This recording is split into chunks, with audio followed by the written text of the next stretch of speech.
안녕하세요. 저는 올해 38살 작은 중소기업에 다니는 평범한 여자입니다. 저는 학창시절 공부는 제법 잘하는 편이었지만 졸업할 때쯤 아버지 사업이 크게 기울면서 대학 진학을 포기해야 했어요. 고등학교를 졸업하고 바로 사회생활을 시작했고 악착같이 돈을 모아 2년제 야간대학을 겨우 마쳤습니다. 그리고 한 중소기업에 입사하게 됐죠. 남들 보기에 크고 그럴듯한 회사는 아니지만 저를 사회의 일원으로 받아준 고마운 직장이었고 규모가 작긴 하지만 내실 있고 탄탄한 회사였습니다. 회사 생활이라는 게 다 그렇듯 힘들고 지칠 때도 많았지만 그 중에서도 제게 유독 힘이 되어주는 사람이 한 명 있었는데요.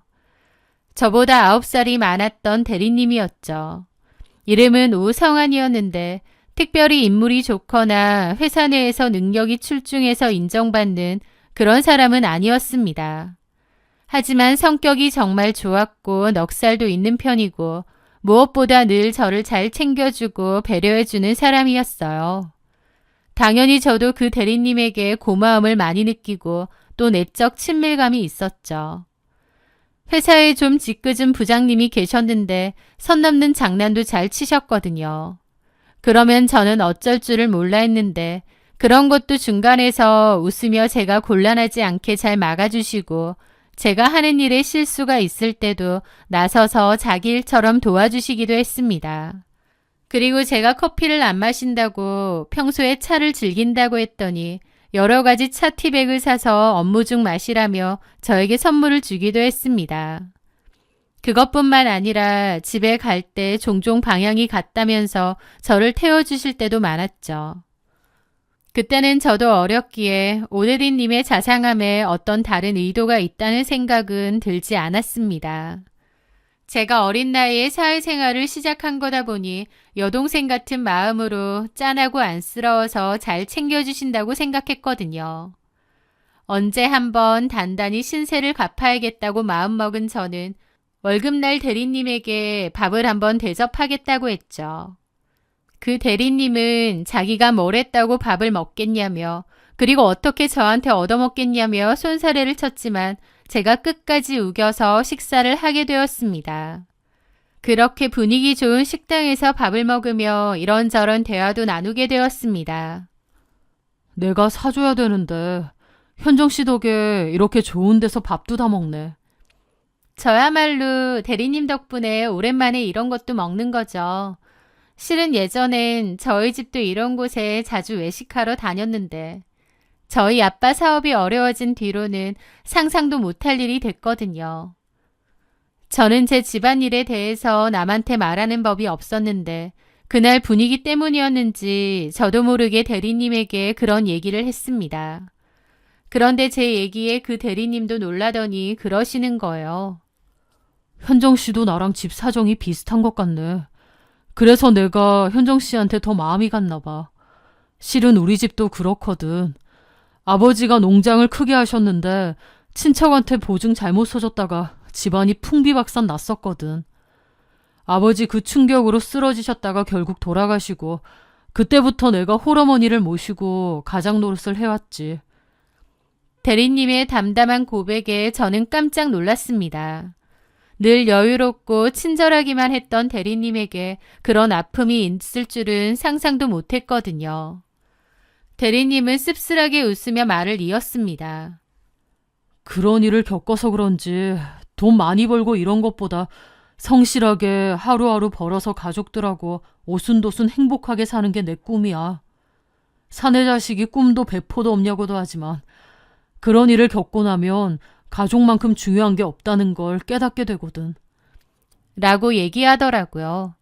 그 순간 저는 그 사람이 착한 직장 상사가 아니라 나와 비슷한 아픔을 가진 그래서 서로를 이해해 줄 수 있는 사람처럼 느껴졌습니다. 우리는 그날 많은 대화를 나눴고 훨씬 더 가까워졌죠. 그러다가 어느 날 그 대리님이 저에게 그러는 겁니다. 현정 씨, 나 같은 남자가 여자들이 보기에 그다지 매력적인 사람이 아니라는 거 나도 잘 알아. 그런데 현정 씨는 나한테 늘 친절하게 대해줘서 참 고마웠어.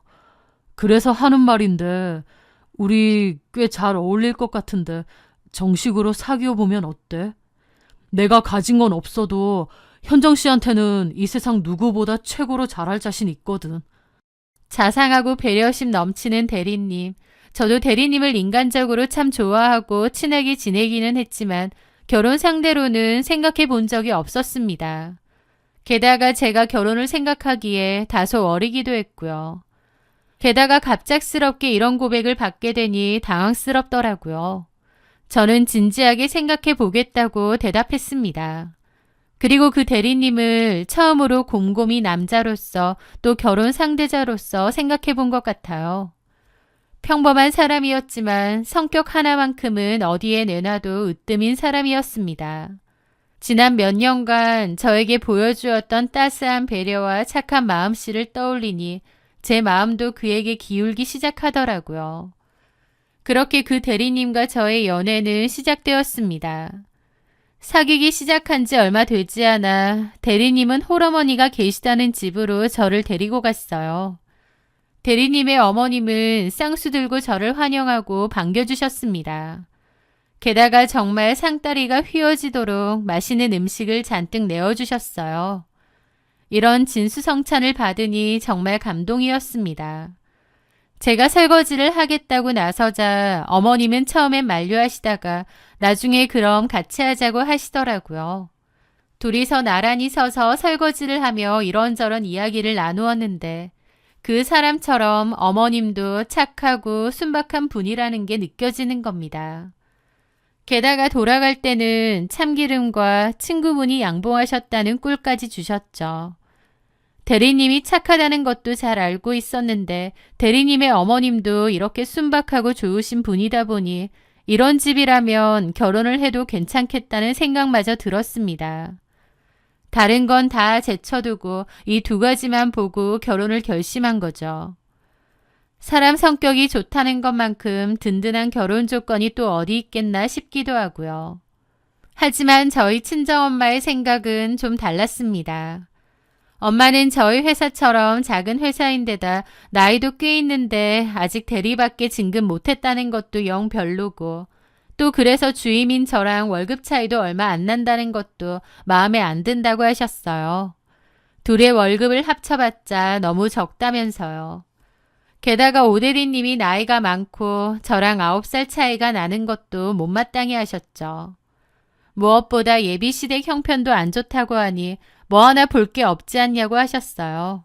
하지만 저는 그 남자가 좋았고 제대로 콩깍지가 씌었기에 열심히 엄마를 설득했죠.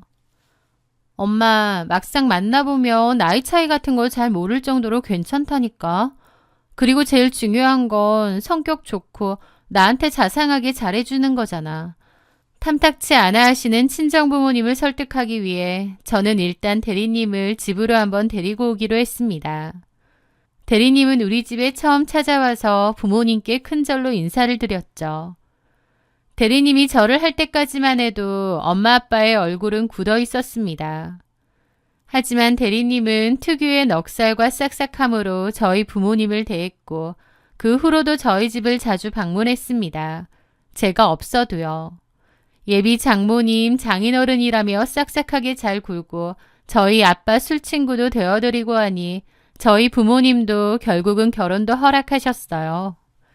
저희 아빠가 저더러 남자친구를 집에 한번 데리고 오라고 하셨고 집에 오자 얘기하시더라고요. 우리 현정이가 아비가 사업에 실패하는 바람에 고생을 많이 하고 컸어. 그게 항상 미안하고 그래. 그래서 내 딸 많이 사랑해주고 다독여줄 수 있는 그런 사람이었으면 좋겠어. 우리 현정이를 마음 다치게 하지 말고 처음에 가졌던 그 마음 변치 말게. 그렇기만 하다면 우리는 더 바랄 게 없네. 남자친구는 정말 감사하다며 본인에게 저는 너무 과분한 존재이기 때문에 늘 고마운 마음으로 잘하며 살겠다고 다짐했습니다.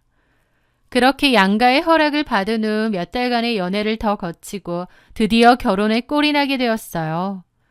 피차 여유 있는 처지가 아니었기에 남들 다 가는 회의로는 못 가고 제주도로 2박 3일 단촐하게 여행을 다녀왔습니다. 엄마는 요즘 같은 때에 동남아도 아니고 고작 제주도를 가느냐며 속상해 하셨지만 그때 당시에 제 눈에는 콩깍지가 얼마나 단단히 씌어 있었는지 그런 건 조금의 문제도 되지 않았습니다. 자상한 남편, 착하고 순박한 시어머니. 저는 오직 이것만 보고 비교적 어린 나이에 결혼을 결정했었어요. 그런데 제 판단이 얼마나 어리석고 순진했는지 깨닫는 데는 그리 오랜 시간이 걸리지 않았습니다. 아니 신혼여행을 다녀온 바로 다음 날부터 알게 되었어요. 최고의 결혼 조건이라고 믿었던 것들이 사실은 전혀 아니었다는 것을요. 결혼 전 어머님을 봤을 때 저한테 너무 잘해주셨고 또 좋으신 분 같아 보였잖아요. 그런데 막상 결혼하고 보니 제 예상과는 거의 180도 다른 분이시더군요. 분명 저한테 자기 아들하고 결혼해 주어서 고맙다며 제가 아들보다 더 과분한 사람이라고 하셨는데 막상 결혼해서 보니 전혀 그렇게 생각하지도 않으신 것 같고 또 외아들에게 집착이 제 생각 이상으로 어마어마하셨던 분이었던 겁니다. 결혼하자마자 어머님은 태도가 돌변했습니다. 아내가 남편을 챙기는 게 도리라며 무섭게 간섭을 시작하셨죠. 결혼 전에 제가 보았던 그 순박하고 정감 있는 모습은 정말 온데간데 없이 사라졌습니다. 예, 너 우리 아들 아침밥은 꼭 따뜻한 밥에 국 말아서 제대로 챙겨줘야 한다. 대충 빵 쪼가리 같은 걸로 떼어서 보내면 절대 안 돼. 이것이 신호탄이었습니다. 하루에 한두 번은 꼭 전화를 하셔서 아침은 뭘로 챙겨 먹었냐, 옷은 깔끔하게 다려서 입혀보냈냐 등등 무슨 유치원에 아이 보낸 엄마처럼 아들 걱정을 늘어놓으시는 거예요. 거기다가 더 힘든 것은 저희 신혼집이랑 어머님 댁이 그리 가까운 거리도 아닌데 일주일에 서너 번씩은 연락도 없이 신혼집에 들이닥치시는 것이었습니다. 비밀번호도 남편한테 알려달라고 해서 막무가내로 열고 들어오시는 거죠. 그리고 오시면 제 허락도 받지 않고 냉장고 문부터 활짝 열어 젖히시는 겁니다. 냉장고 검사를 하시는 거죠. 냉장고에 먹을 게 이것밖에 없는데 도대체 우리 아들 끼니를 어떻게 챙겨 먹이는 거냐? 너 우리 아들 밥은 해 먹이는 거냐? 어머님, 저도 회사 다니잖아요. 집에서 밥 먹는 날보다 밖에서 먹는 날이 더 많아요. 저녁도 회사에서 가볍게 먹고 오거나 하는 날도 많고요. 식재료 이것저것 많이 사다 놓으면 결국 다 상하고 버리게 돼서 일부러 안 사놓은 것도 있어요. 필요한 건 틈틈이 마트에 들러서 사다 먹으니까 걱정하지 마세요. 하지만 어머님은 제 말을 듣는 둥 마는 둥 궁시렁거리며 우리 아들 밥 똑바로 챙겨 먹이라는 불만을 끊임없이 터뜨리셨어요. 그것뿐인가요? 회사 식사 보니까 너무 형편없더라면서 저한테 도시락 싸주라는 소리까지 하시는 겁니다. 물론 저는 못하겠다고 했고 그 일로 어머님과 감정 싸움이 있었어요. 게다가 더 황당한 일도 있었습니다. 새벽 5시쯤 자고 있는데 어머님이 갑자기 전화를 하시더군요. 아가, 네 남편 어젯밤에 술 많이 마셨던데 얼른 북엇국이라도 끓여서 먹여라. 너도 출근해야 되니까 지금 일어나서 준비해도 시간이 모자라겠다. 아니, 근처에 사시는 것도 아닌 분이 저희 남편 어제 술 마신 건 어떻게 하시고 새벽부터 전화를 하시는 건지. 그런데 가만 보면 어머님은 아들이 하루 종일 뭐 했는지, 누구를 만났는지, 심지어 회사에서 무슨 일이 있었는지까지 다 알고 계시는 것 같더라고요. 알고 보니 남편이 시시콜콜 전화로 보고를 하는 것이었습니다. 저는 남편이 그 정도의 마마보이라는 건 상상도 못했습니다. 남편에게 물어보니 평생 자기 하나만 보고 사신 분이기 때문에 어머님이 원하시는 대로 다 맞춰드리겠다고 하더라고요. 다른 건 다 몰라도 성격 하나는 너무 좋은 것 같아 이 결혼도 결정한 건데 결혼하자마자 알게 된 거죠. 마마보이 기질이 다분한 남편에 집착과 간섭이 어마어마한 시어머니까지. 결혼 전 저에게 보여주었던 모습은 나이 든 아들을 장가 보내려는 어머님의 필사적인 연기였던 겁니다. 하지만 뒤늦게 눈치채도 어쩌겠나요. 내 팔자련이 생각하고 최대한 지혜롭게 대처하며 살기로 결심했습니다. 하지만 제가 감당하기 힘든 어머님이 저에게 특히나 스트레스를 주는 일이 있었는데요. 바로 손주를 낳는 일, 그것도 아들 손주를 보는 일에 무척이나 집착하셨다는 겁니다. 대를 이어야 된다는 얘기를 귀에 못이 박히도록 하신 거죠. 솔직히 뭐 그렇게 물려줄 만한 대단한 집도 아니건만 대를 잇는 것에 어머님의 집착은 상상 초월이었습니다. 결혼한 지 한 달밖에 안 되었을 때부터 임신 소식을 물으셨으니 말 다 했죠. 하루는 아이 빨리 가지라고 한약을 지어오셨는데 그 약이 심지어 아들 낳는 약이랍니다. 아들 낳는 약, 딸 낳는 약이 따로 있나요? 그런데도 꼭꼭 다 챙겨 먹으라고 막무가내셨어요. 출처도 불분명한 이상한 한약을요. 그 후에도 저한테 소식 없냐고 왜 최선을 다해 노력을 안 하냐고 쪼아대기 시작하는데 정말 미치겠더라고요. 게다가 그맘때 저는 회사를 옮겼는데요. 더 좋은 조건의 회사에 스카우트 제의가 들어왔기에 고민 끝에 옮긴 거죠. 연봉이나 복지는 전 회사보다 훨씬 나았기에 옮기는 게 더 옳은 선택이었지만 새로운 환경에 적응해야 하다 보니 저도 정신이 없었습니다. 그런데 그 와중에 어머님까지 왜 아이 소식이 없냐고 쪼아대니 너무 힘든 거예요. 심지어 저한테 빨리 아이를 갖지 않으면 새 며느리를 보는 방법도 있다는 극단적인 말씀을 하셨죠. 오죽하면 늘 방관하던 남편조차도 그 말은 너무 심했다며 어머니를 말릴 정도였어요. 그럼에도 어머님은 제가 문제인 것 같다면서 빨리 아이 가지라고 닥달을 하셨고 저도 그런 어머님의 모습에 질릴 대로 질렸습니다. 그런데 어머님과 제가 사사건건 부딪히는 와중에도 저를 또 미치게 하는 게 있었는데요. 남편의 비상식적인 야근이 계속 이어진다는 거였습니다. 저도 같은 회사를 다녔어서 알지만 전 회사가 그렇게 야근이 많은 곳이 아니었거든요. 그런데 제가 회사를 옮기고 나서부터는 부쩍 남편이 야근이나 출장이 많다고 하는 겁니다. 심지어 야근을 하다가 너무 피곤하다며 회사 휴게실에서 쪽잠을 자고 집에 들어오지도 않은 채 그대로 출근하겠다는 경우도 늘어났죠. 의심이 들기 시작하니 꼬리에 꼬리를 물고 의심이 커져갔습니다. 저는 이미 회사를 옮긴 상태이니 남편 말이 진짜인지 회사 안에서 확인해 줄 사람을 찾아 남편의 행적을 캐보기로 했죠. 마침 회사 다닐 때 저랑 친하게 지내던 언니가 있었고 그 언니에게 도움을 청했습니다. 언니, 나 현정이야. 잘 지내? 새로 옮긴 회사가 바빠서 통화할 시간도 없었네. 오랜만이다. 옮긴 회사는 어때? 비슷하지 뭐. 저기 근데 언니, 요즘 회사에 야근 많아? 우리 남편이 야근 때문에 매일 새벽에 들어와서 말이야. 무슨 야근이냐며 우리 회사 그런 거 없지 않냐고 할 줄 알았는데 언니의 대답은 의외였습니다. 맞아. 요즘 야근 진짜 많아. 회사에 모처럼 큰 프로젝트가 있어서 일 많거든. 사장님도 이번 한 해는 야근 많을 거라고 미리 말도 하셨고 그래서 다들 야근이 잦아서 힘들어 죽겠대. 나도 그렇고.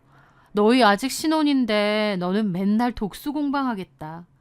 근데 오대리님 야근하는 거 맞고 가끔 보면 엄청 피곤해 보이더라. 네가 잘 좀 챙겨줘. 그러더라고요. 언니의 말을 듣고 나니 야근하느라 힘든 남편을 의심했던 게 괜스레 미안해졌습니다. 친한 언니였기에 의심은 어느 정도 풀렸고 오히려 매일 야근하는 남편이 안쓰러웠습니다. 그런데 얼마 뒤 전 회사 근처로 외근을 갔다가 우연히 전 회사 차장님을 만나게 되었어요. 이 차장님이라고 저보다 나이도 훨씬 많으시고 회사에 터줏대감처럼 오래 다니신 데다 회사 사정에 대해서도 속속들이 잘 아시는 소식통 같은 분이었죠. 어머, 안녕하세요, 이 차장님. 어머, 이게 누구야? 오랜만이에요, 현정씨. 옮긴 회사는 어때요? 그럭저럭 다닐만 해요. 에이, 얼굴은 훨씬 좋아 보이는데. 옮긴 데가 좋긴 좋나 보다. 아휴, 나도 옮기고 싶은데 이제 나이도 많고 글렀지 뭐. 하긴 요즘 좀 힘드시죠. 야근도 너무 많다고 하고. 그런데 그 말에 그분은 어리둥절해 하더라고요. 무슨 야근요? 요즘 회사에 큰 프로젝트 있어서 야근 많다고 하던데요. 그런 게 어딨어요, 우리 회사에. 일이 너무 없어서 맨날 걱정인데. 현정 씨도 알잖아요. 그나마 우리 회사 야근 없는 거 하나가 제일 큰 장점 아니야. 그러는 겁니다. 언니가 했던 말하고 아예 딴 얘기를 하시는 거죠. 야근이 없다고요? 그럼요. 혹시 오 대리님이 그래요? 야근 많다고? 아, 네. 이상하네. 내가 보기엔 오 대리님 맨날 정시 퇴근하던데. 난 그래서 한창 신혼이라 집에 바로 가는구나. 집에 꿀 발라놨구나 했는데. 네? 저희 남편이 정시 퇴근을 한다고요? 네. 그 말에 저는 심장이 철렁하더라고요. 야근은 거의 없고 늘 정시 퇴근을 한다는 거예요. 그러면 야근을 맨날 한다는 언니의 말은 또 뭐지? 뭔가 석연치가 않더라고요. 혹시 남편이 딴짓하려고 그 언니한테 말 좀 잘해달라고 부탁했나 싶기까지 한 겁니다. 다시금 의심이 도졌고 남편이 끌고 다니는 차의 블랙박스를 확인해 봤습니다. 하지만 아주 깨끗하더군요. 그래서 남편의 핸드폰도 뒤져보았습니다. 패턴이 걸려 있었지만 워낙 단순한 사람이라 한글 자음 모양 몇 개를 그려보니 금방 풀리더라고요. 하지만 문자 메시지, 통화 기록, SNS까지 샅샅이 뒤졌지만 이상한 점은 없었습니다. 아무리 뒤져봐도 뭐가 없었던 거죠. 도대체 뭘까 싶고 찜찜하던 나날이었는데 어느 주말이었습니다. 자기야, 나 파주에 좀 다녀와야겠어. 친한 친구 아버님이 갑자기 돌아가셨대. 워낙 친한 친구라서 같이 있다가 발인까지 보고 올 생각이야. 우리 아버지 돌아가셨을 때도 이 친구가 와서 내내 곁에 있어줬거든. 친한 친구 누구? 나도 대강 다 알잖아. 우리 결혼식도 왔었어? 아, 결혼식 못 왔던 친구야. 고향 살다가 얼마 전에 파주로 이사 간 친구인데 하여튼 엄청 친했던 친구 있어.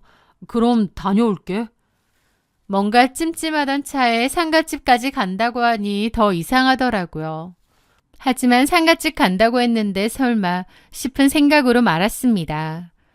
그런데 그날 새벽녘 제 핸드폰이 요란하게 울리는 바람에 잠에서 깼습니다. 처음에는 또 시어머니려니 했는데 지역번호가 다른 거예요.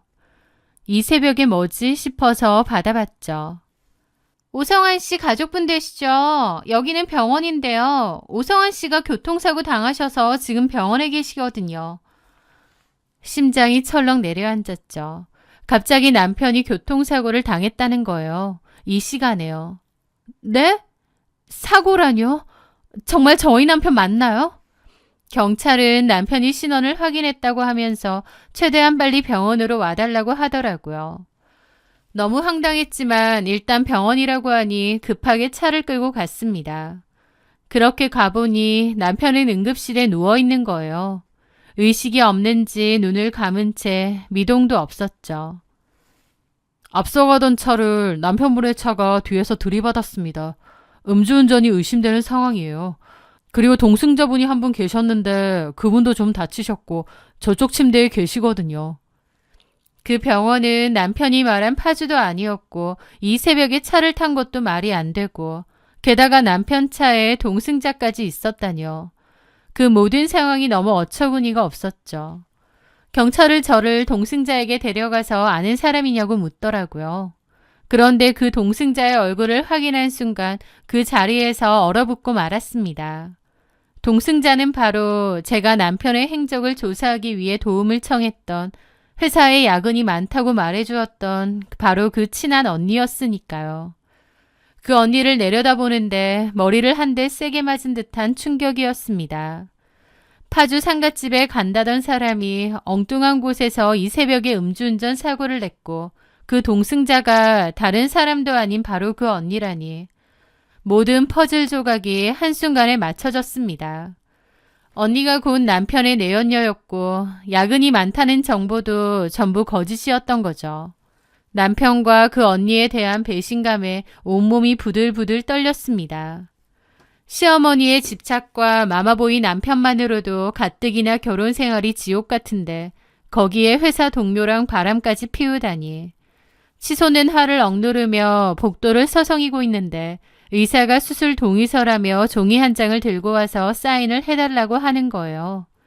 그러면서 한다는 말이 오성환 씨가 사고 당시 하체에 부상을 심하게 입으셨습니다. 특히 생식기관을 아주 많이 다치셔서 바로 수술은 하겠지만 생식 기능에 문제가 생길 가능성이 굉장히 높거든요. 일단 수술 동의서에 사인부터 해주시고. 라는데 황당하더라고요. 남편은 하필이면 생식기관 쪽으로 크게 다쳐서 앞으로 아이를 못 가질 가능성도 높아진다는 거예요. 저한테는 상갓집 간다고 뻥치고 상간녀랑 술 처먹고 운전하다가 고자가 될 뻔한 남편이라니. 그 상황이 너무 기막히고 열받은 저는 이 인간 모르는 사람이에요 라고 소리치고는 그냥 병원을 나와버렸습니다. 그런데 응급실을 막 빠져나오는데 저쪽에서 시어머니가 허둥지둥 달려오는 모습이 보이더군요. 시어머니는 정신이 없이 달려왔기에 저를 보지 못하기도 했고 저도 그 와중에 아는 척하고 싶지도 않아서 조용히 병원을 빠져나왔습니다. 집으로 가는 내내 이 황당한 상황을 떠올렸습니다. 아마 수술 동의서는 시어머니가 작성했을 것 같은데 그렇게 손주 노래를 부르셨는데 그 귀한 외아들이 아이를 가질 수 없는 몸이 되어버렸다는 것을 알게 된 시어머니의 반응이 어떨지 참 궁금하더라고요.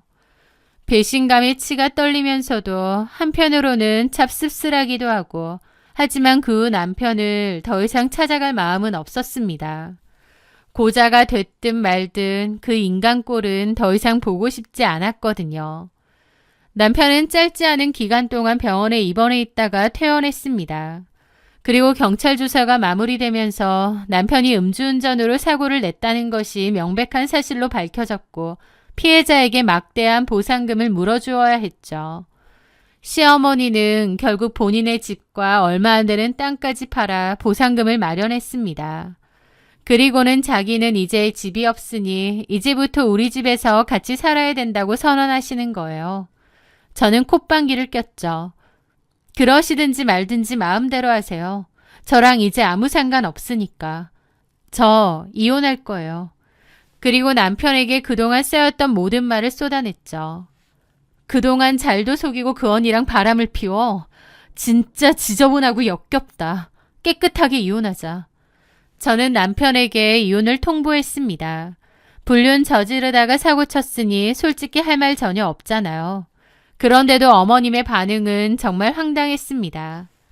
이 못된 것이 네 남편 다치고 돈까지 다 날리고 나니까 이제 와서 이혼을 하자고 하냐?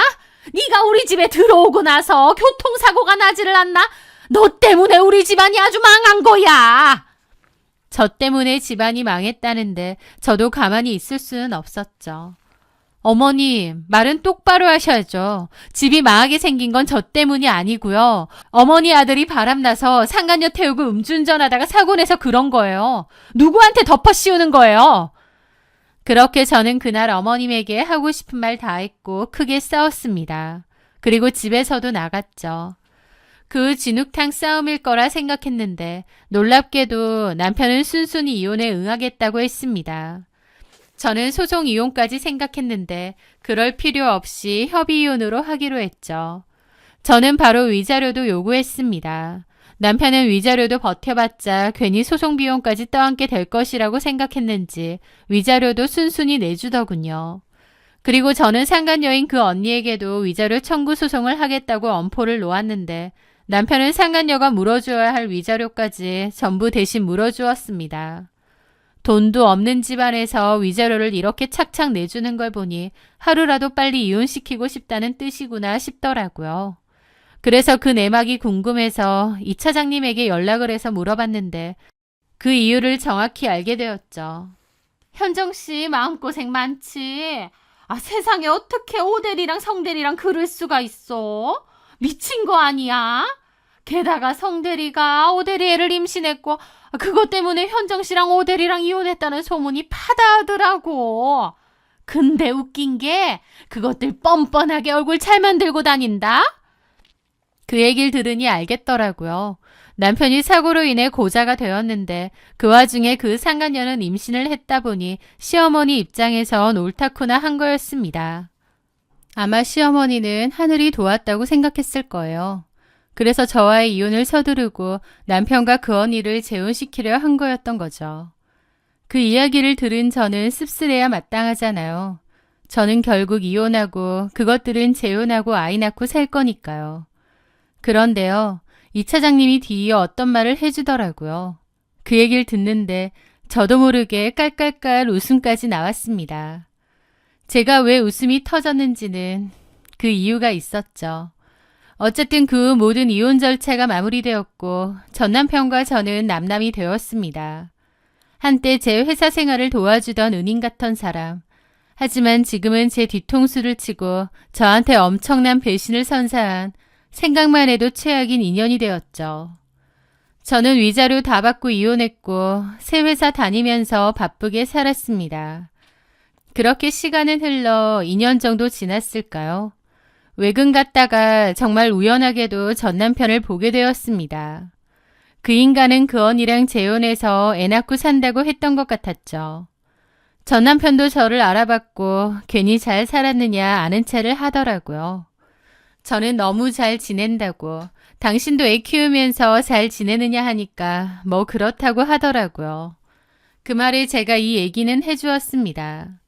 참, 근데 혹시 이런 말 알아? 불륜도 습관이라는 거. 그래서 정상적인 부부관계가 아니라 불륜관계에서 태어난 아이는 꼭 친자검사를 해봐야 한대. 한번 유부남 만난 여자가 꼭 당신 한 사람만 만났을 거라는 보장이 어디 있겠어. 무슨 말인지 이해하지? 전 남편은 제 말에 미친 거 아니냐며 펄쩍 뛰더라고요. 하지만 저는 그냥 그렇다고 하더라 확실해서 나쁠 것 있느냐 한마디 던지고 자리를 떠났습니다. 나갈 때 보니 전 남편은 심각한 표정이더라고요. 지도 뭔가 걸리는 게 있는지. 사실 제가 이 차장님에게 듣고 깔깔 웃음을 터트린 이야기가 뭐냐면요. 이 차장님은 그 회사의 워낙 터줏대감이기도 하고 회사 내부 이야기를 속속들이 아는 사람이거든요. 그런데 그 이 차장님이 하는 말이 그 언니가 사실은 저희 회사의 최 부장이라는 사람하고도 내연관계가 있다는 거예요. 심지어 그 최 부장도 아이까지 있는 유부남이었고요.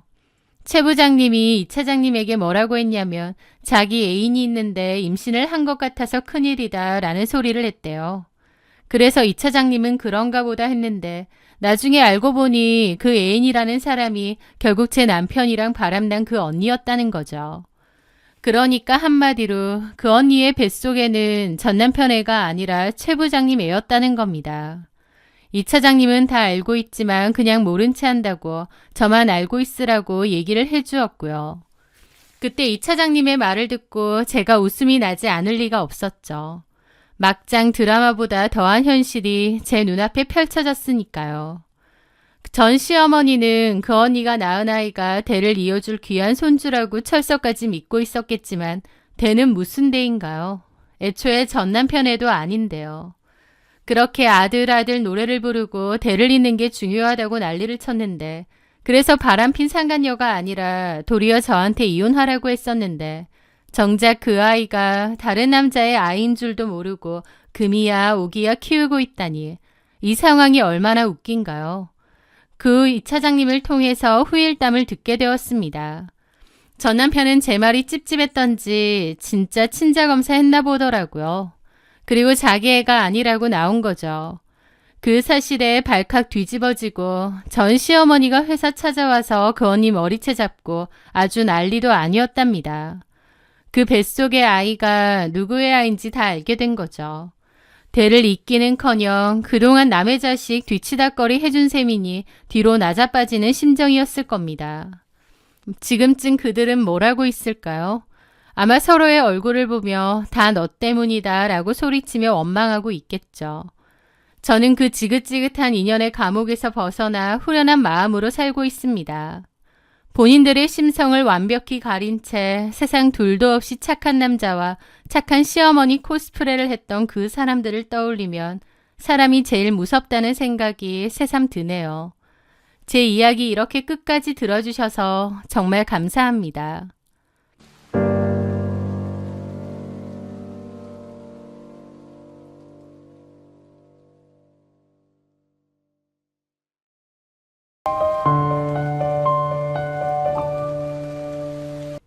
안녕하세요.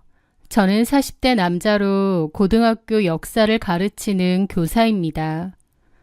학생들에게 역사를 가르치며 늘 올바른 길을 걷는 것이 얼마나 중요한지를 강조해왔습니다. 공부도 중요하지만 착하고 정직하게 살아야 한다. 어떻게 살던지 간에 결국은 다 나한테로 돌아온다 라는 것을 인생 선배로서 학생들에게 많이 알려주려 했죠. 저는 6년 전 아내와 이혼을 했는데 전처의 지금 상황을 알게 되니 더욱 그런 생각이 많이 드는 것 같습니다. 아내는 과거에 했었던 유기견 봉사 동호회에서 만났습니다. 저는 예전에 14년간 강아지를 키운 적이 있는데 유기견 출신이었거든요. 저희 가족이나 다름없었고 추억이 참 많았는데 무지개 다리를 건너게 되었고 그때 참 많이 슬프고 힘들더군요. 그러면서 유기견, 유기묘 봉사를 시작하게 되었는데요. 그때 동호회도 자연스레 가입하게 되었죠. 주말마다 버려진 동물들을 돌보는 그곳에서 묵묵히 제 할 일을 했습니다. 회원들 대개는 봉사하는 사람들이라서 그런지 심성이 착하고 차분한 분들도 많았는데 그중 한 여자는 유난히 밝고 활발한 여자였습니다. 유정미라는 이름의 여자였는데 강아지도 좋아하고 고양이도 좋아한다는 그녀는 동호회 회원들과도 두루두루 잘 지냈어요. 친화력이 좋고 성격이 정말 밝았거든요. 그녀가 나타나면 분위기가 환해졌고 사람들은 모두 활달한 그녀를 좋아했습니다. 저도 마음이 따뜻하고 봉사활동도 열심히 하고 또 사람들하고도 잘 지내는 정미 씨에게 호감이 많이 갔습니다. 저하고도 이런저런 대화를 하며 친하게 지냈는데 정미 씨가 봉사활동에 나오지 않으면 신경 쓰이고 걱정되고 그렇더라고요. 그러다가 내가 그 여자를 좋아하고 있나 보다라는 걸 깨달았어요. 하지만 저는 워낙에 쑥스러움이 많고 조심성이 많은 편이었기에 쉽게 호감을 표하긴 어려웠고 또 직접적으로 물어보진 않았지만 아마도 남자친구가 있는 것 같기도 했습니다. 차라리 속 시원하게 남자친구 있느냐, 나는 어떠냐 물어봤어야 하는데 우유부단했던 저는 지레 짐작으로 남자친구가 있는 것 같다는 생각에 그냥 제 마음을 접기로 했던 것 같아요. 그런데 어느 날부터 정미 씨는 동호회에서 안 좋은 소문에 휩싸였습니다. 그리고 그 소문이 날 때쯤 더 이상 봉사활동에도 나오지 않았습니다. 그런데 정미 씨랑 같이 어느 순간부터 안 나오던 남자가 있었는데요.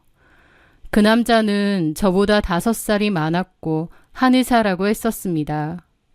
그런데 그 소문이라는 게 알고 보니 정미 씨와 그 한의사랑 사귀었다는 겁니다.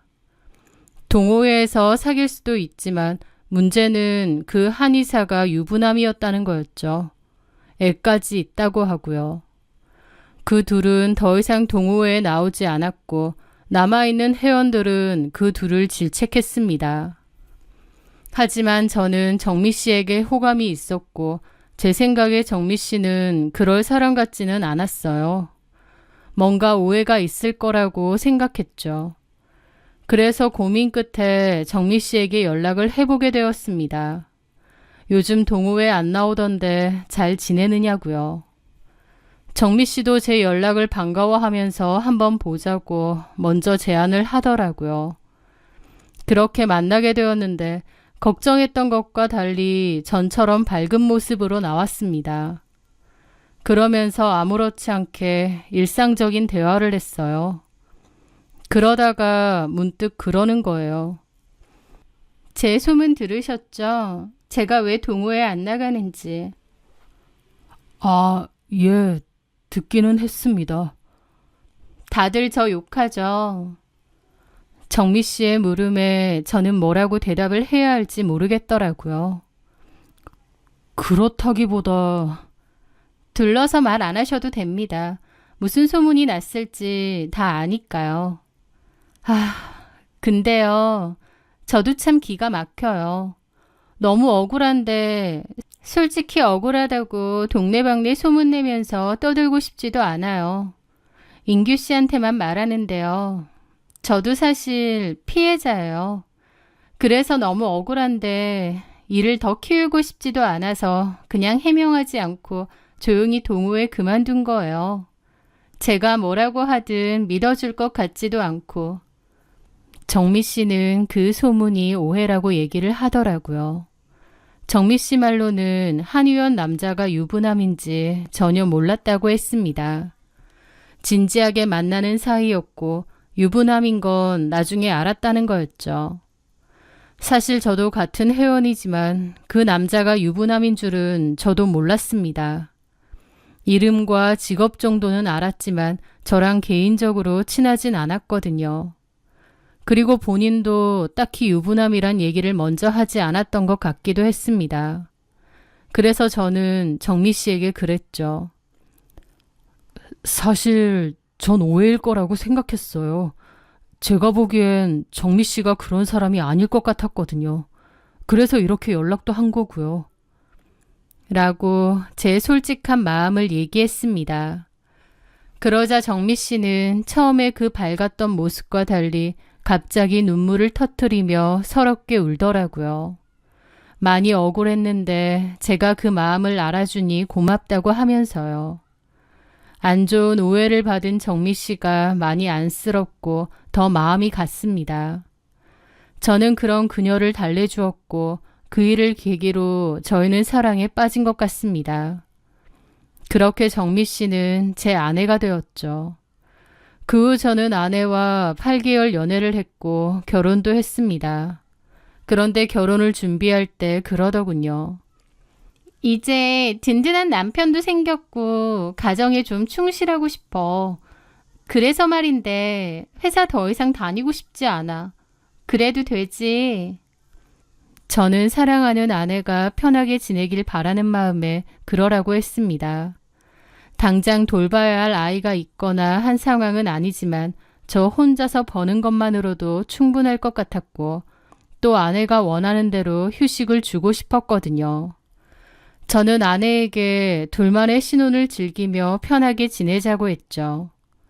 그렇게 아내는 결혼 전에 회사를 바로 그만뒀고 그 후로는 집에서만 지냈습니다. 그리고 아내는 본인의 말처럼 정말 편하게 지내더군요. 아침 늦게까지 잠을 잤고 일어나서는 필라테스를 하러 가거나 친구들을 만나러 갔습니다. 여유로운 생활을 즐겼고 너무 행복하다고 했죠. 다니기 싫은 회사 다니면서 어거지로 살았는데 요즘 너무 좋다면서요. 웃는 아내의 얼굴을 보니 저도 덩달아 행복해졌습니다. 다만 약속과 달리 집안일에는 거의 신경을 쓰지 않더라고요. 제가 퇴근하고 돌아온 집은 늘 어질러 놓은 옷가지와 설거지거리로 가득했습니다. 저녁 식사는 배달 음식이나 밖에서 먹는 날이 잦았고 혹은 제가 장을 봐서 차려 먹어야 했습니다. 하루는 제가 긴 하루 근무 끝에 지친 몸을 이끌고 집에 왔는데 싱크대에는 아침부터 쌓여있던 그릇들이 그대로 있는 것을 보았습니다. 제가 한숨을 쉬자 방에서 나오던 아내가 다가오더라고요. 저는 아내에게 말했죠. 자기야, 설거지라도 좀 해놓지 그랬어. 나 너무 힘든데. 내가 오늘 필라테스 다녀와서 너무 피곤했단 말이야. 나중에 내가 할게. 우리 서방님 화 풀어요. 내가 대신 뽀뽀해줄게. 아내는 애교가 정말 많은 성격이었고 제가 조금이라도 서운한 티를 내면 우리 남편이 최고야. 자기가 있어서 너무 든든해 라고 했습니다. 아내는 좀 철딱서니가 없긴 했어요. 하지만 그런 아내의 모습조차 사랑했기에 이해하고 잘 지냈습니다. 그리고 그때는 그것이 행복이라고 생각하며 살았던 것 같아요. 그러다가 결혼 반년도 안 되어 아이가 생겼습니다. 그 후 아이를 출산했고 초반에는 아내가 산후 우울증인 듯 많이 힘들어했습니다. 그래서 아이 목욕시키는 것부터 밤에 우는 아이를 달래는 것까지 거의 모든 육아를 제가 도맡아 했죠. 그렇게 아이는 자랐고 돌이 지났는데 아내는 그때부터 쇼핑 중독처럼 이것저것 많이 사기 시작했습니다.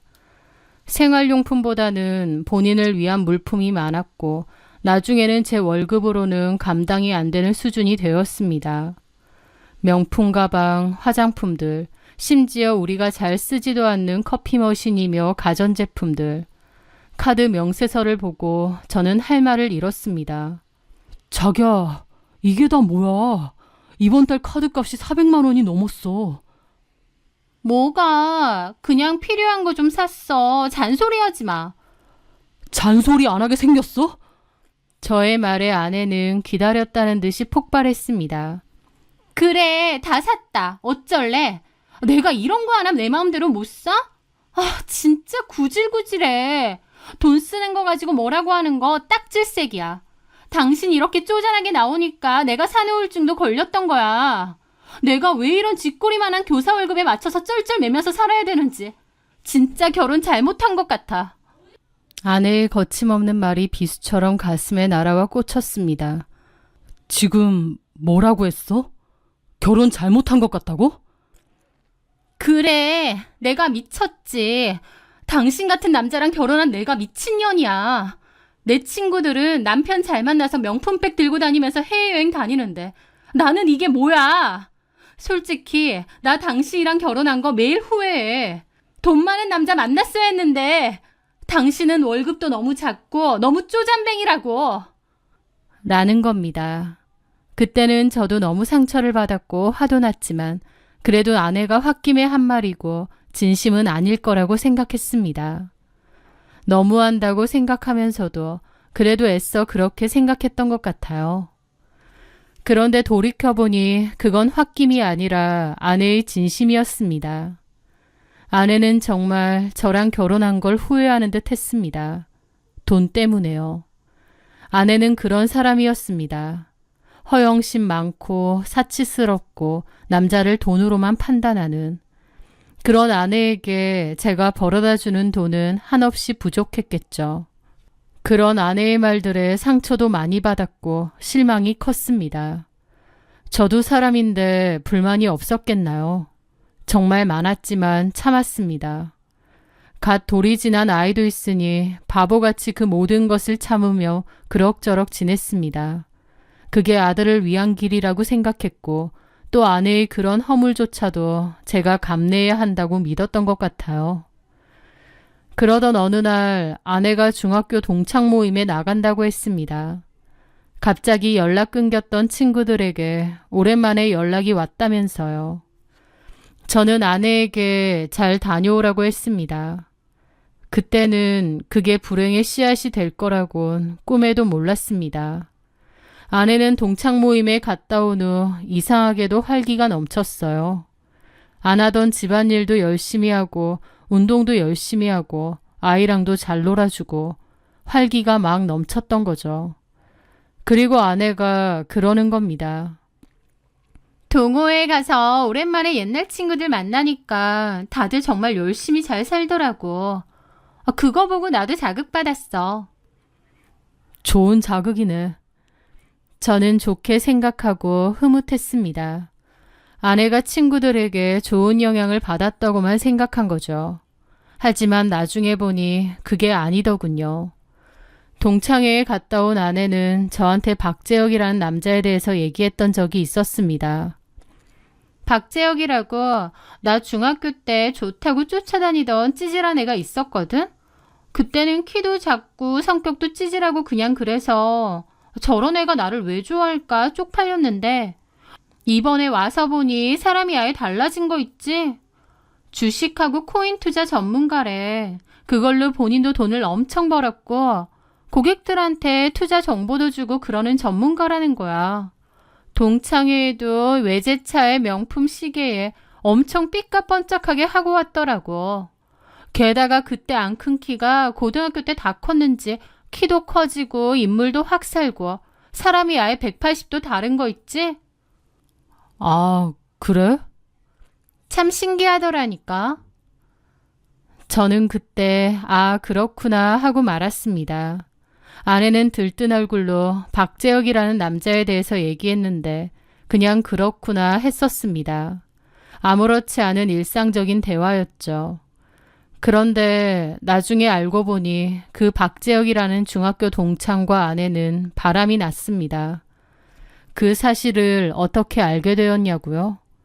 아내에게 통장 관리를 맡겼는데 어느 날 확인을 해보니 적금 통장에서 300만 원, 500만 원 같은 큰 금액들이 뭉텅이로 빠져나간 겁니다.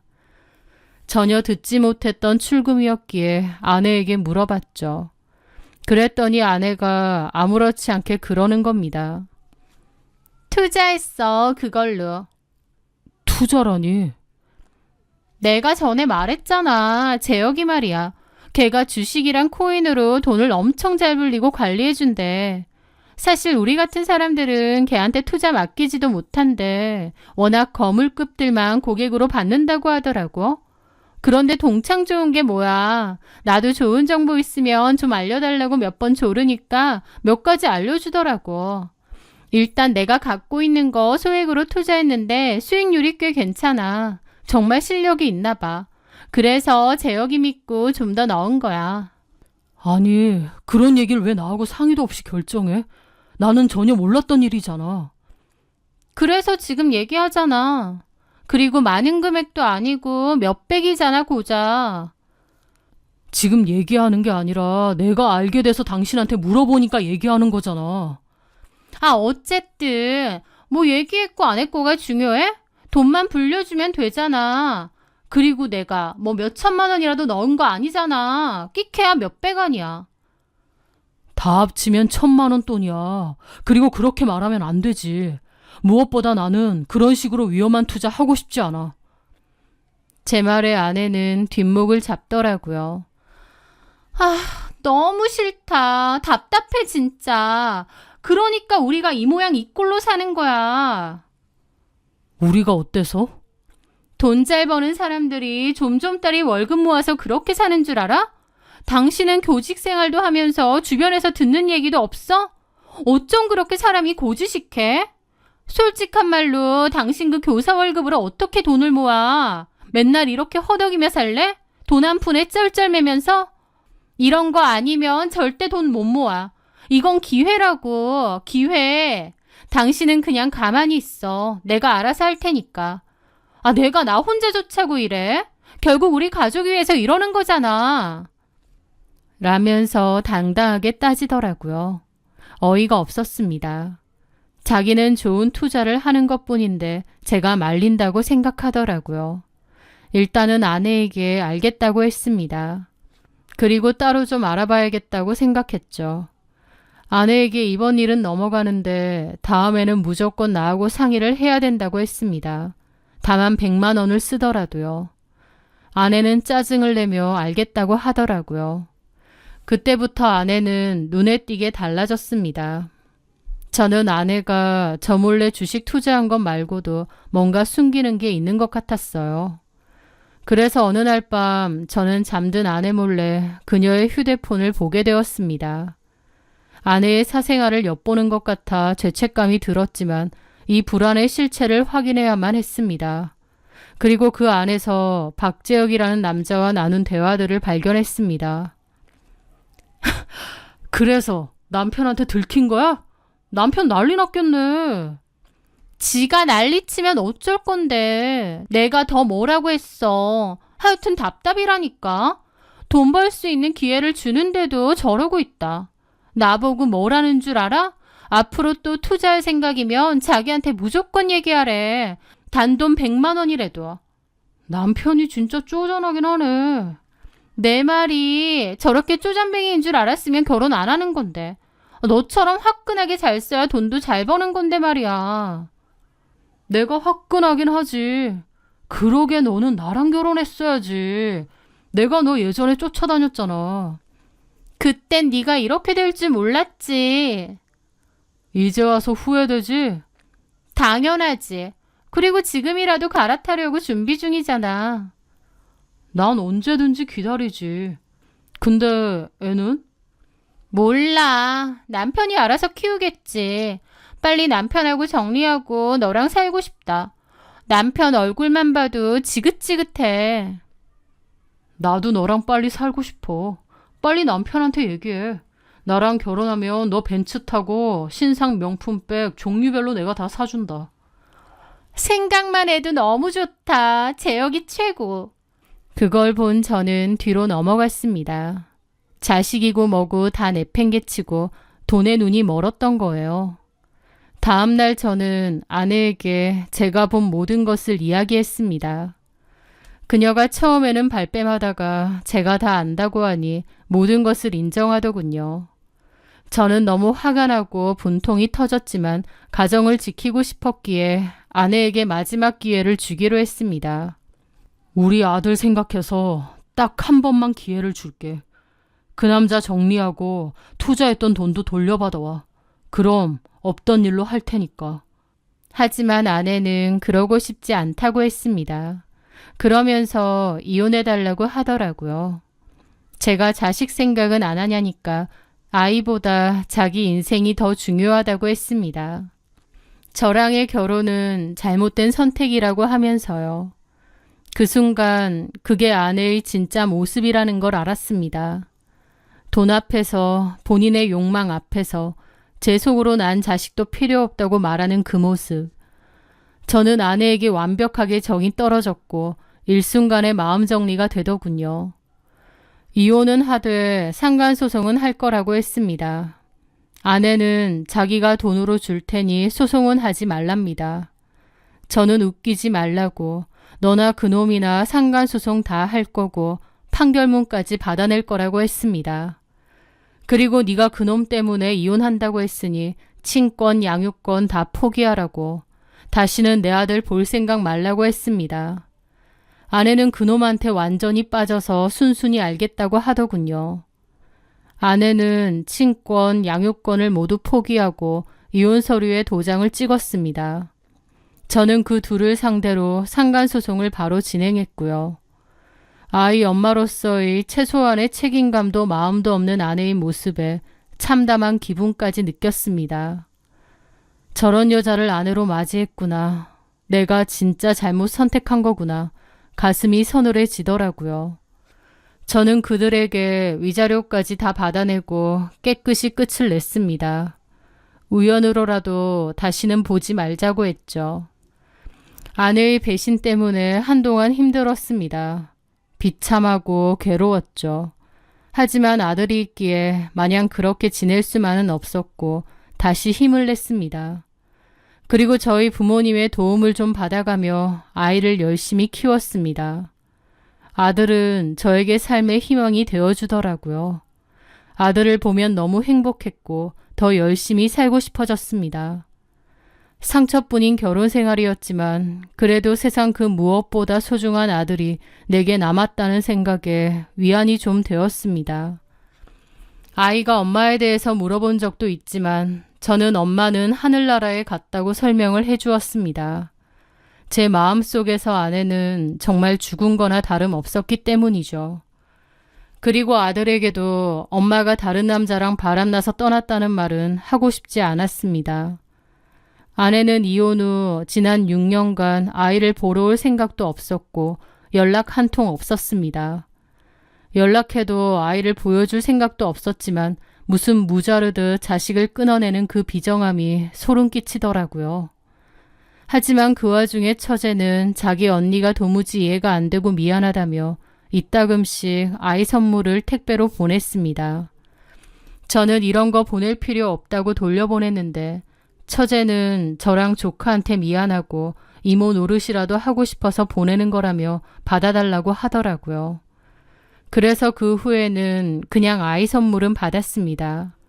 그렇다고 전 처가 식구들과 따로 연락한 건 아니고 전처에 대한 소식도 들은 게 없었어요. 그렇게 시간이 흐르고 흘렀는데 얼마 전 우연히 마트 서점에서 처제를 만나게 되었습니다. 아이에게 줄 동화책을 고르고 있는데 저를 알아본 처제가 다가왔더라고요. 어머, 형부 맞네요. 잘 지내셨어요? 저는 좀 껄끄러운 마음이었습니다. 잘 지냈지? 성현이 책 고르러 오신 거예요? 형부 얼굴 좋네요. 잘 지내시죠? 뭐, 똑같지 뭐. 근데 처제는 얼굴이 안 좋네. 어디 아파? 제 말에 처제는 깊은 한숨을 쉬더라고요. 언니 생각만 하면 한숨이 절로 나오고 속이 끓어서요.